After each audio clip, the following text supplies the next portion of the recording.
लेकिन ये सारा हम पिछले काफ़ी अरसे से देख रहे हैं कि सियासी मुलाकातें भी हो रही हैं, फिर बाकी भी सारे मामला चल रहे हैं।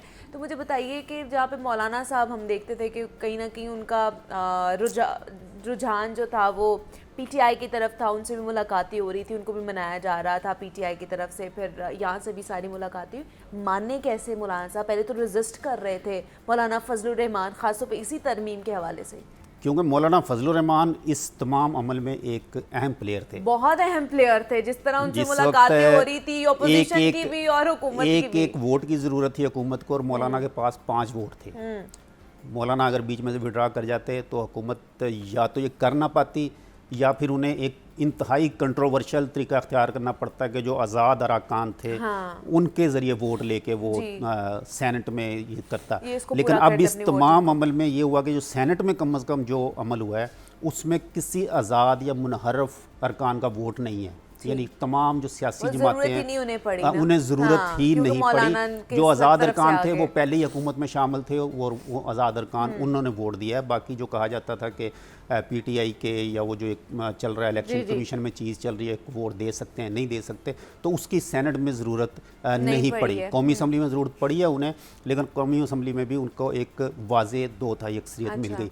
इसको एक तो अगर सियासी अमल के तौर पर देखा जाए तो हुकूमत एक अदाद शुमार की जो गेम है वो जीत चुकी है। उसने ये साबित कर दिया है कि हुकूमत और इत्तेहादी जो हैं वो 2/3 अक्सरियत असम्बली में इस वक्त रखते हैं।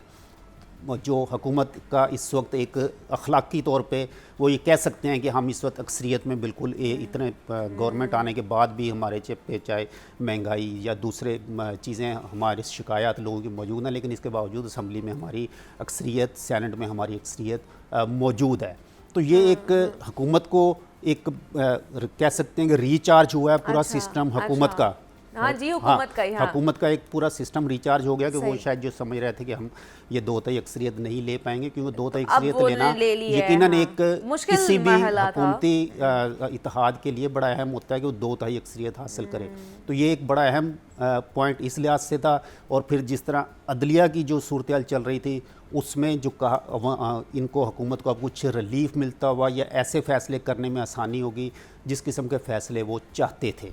अच्छा, दूसरा मुझे फिर ये बताइए कि अब जैसे 2/3 अक्सरियत है हुकूमत के पास और अब ये वाला मामला भी हो गया, मंजूर भी हो गया ये वाला बिल, तो अब इसके बाद जो एक इम्पैक्ट आना था या फिर फोकस अब शिफ्ट होना है, क्योंकि अवाम के ऊपर भी तो फोकस आना है हुकूमत का। पहले कह रही थी, अब क्या पीटीआई को मज़ीद साइडलाइन लगा दिया जाएगा? और जिस तरह हुकूमत कह रही थी कि हम अच्छा परफॉर्मेंस नहीं कर पाते हैं, जो एहतजाज की तहरीक चल रही होती है, सारे एहतजाज चल रहे होते हैं, तो उस वजह से हम सही तरीके से काम नहीं कर पा रहे हैं, तो अब वो सही तरीके से काम कर पाएंगे?